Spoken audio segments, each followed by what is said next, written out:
YogaPage, une solution unique dédiée à l'enseignement du yoga.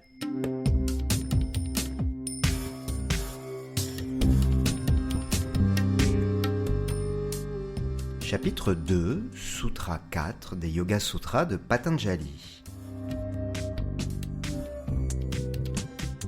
Avidya kshetram uttaresham prasupta tanu vichinna udaranam.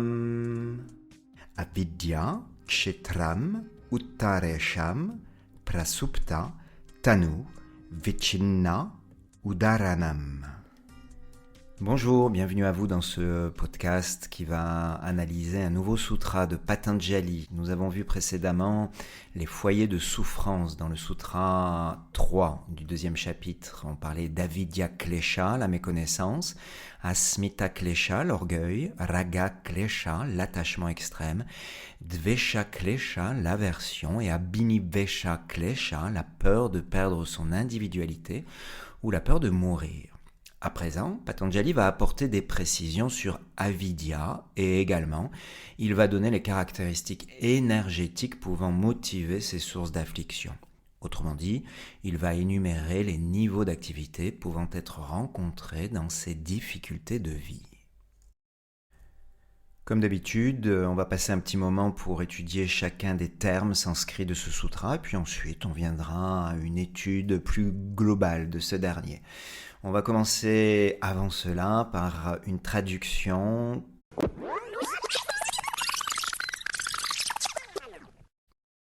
À présent, que dit l'aphorisme sur l'humeur que peuvent prendre ces kleshas ? Eh bien, nous allons voir qu'il y en a 4. Passons tout d'abord par prasupta, qui peut être traduit par englouti dans le sommeil, endormi, somnolent ou couché.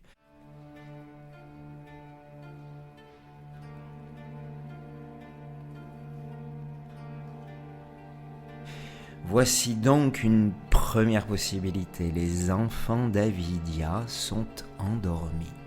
Leur activité est quasiment nulle, c'est-à-dire qu'on n'en entend pas parler, comme s'ils étaient absents. Mais attention, ils existent bien, ils sont pour ainsi dire somnolents.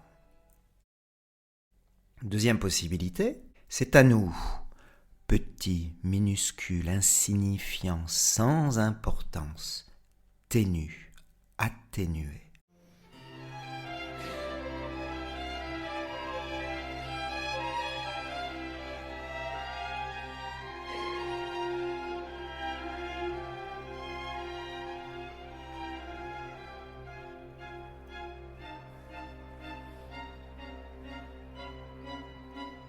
La deuxième orientation possible, les enfants d'Avidya sont très petits, minuscules ou ténus. Leur activité est très faible, atténuée, sans trop de conséquences. C'est-à-dire que le bien-être de la personne ayant un tel mental n'en est pas altéré.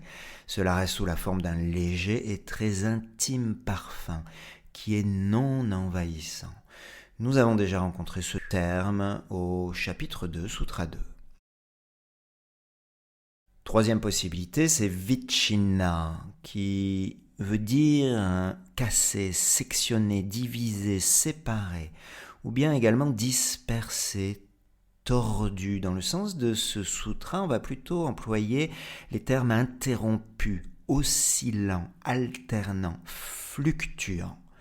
Fluctuant, selon le Centre national de ressources textuelles et lexicales, c'est affecté d'un mouvement de balancement, hésitant, indécis, un coup oui, un coup non.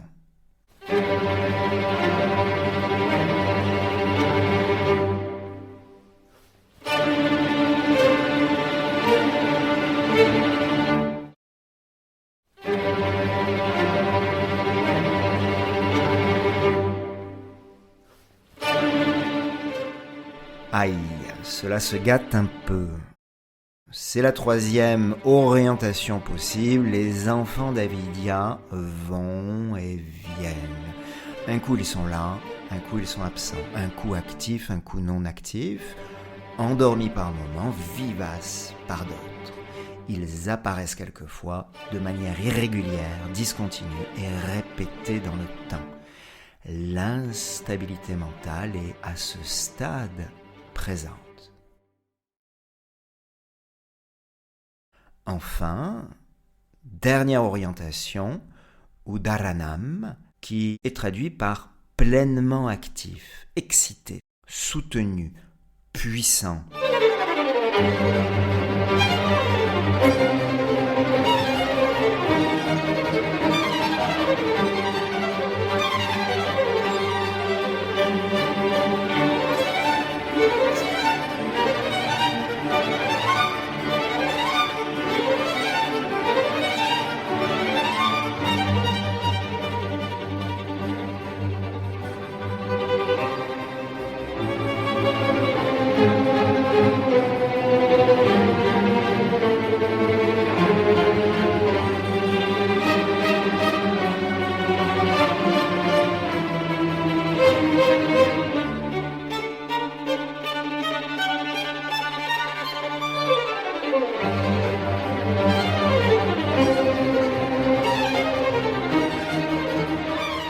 Quatrième et dernière possibilité, donc, selon Patanjali, les enfants d'Avidya sont actifs tout le temps et de façon virulente, agitée et puissante.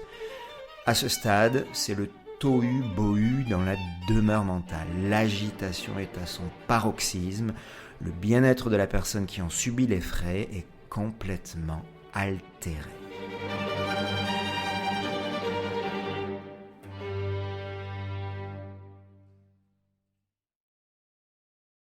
Que signifie tout cela?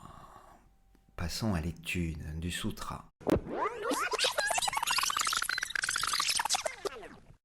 La méconnaissance est la pépinière des autres foyers de souffrance, dont l'activité est latente, atténuée, fluctuante ou virulente. C'est la définition de ce sutra. Yoga Page, une solution unique dédiée à l'enseignement du yoga pour concevoir facilement vos séances, réviser vos fiches postures, trouver des idées de pratiques illustrées et aussi partager vos cours.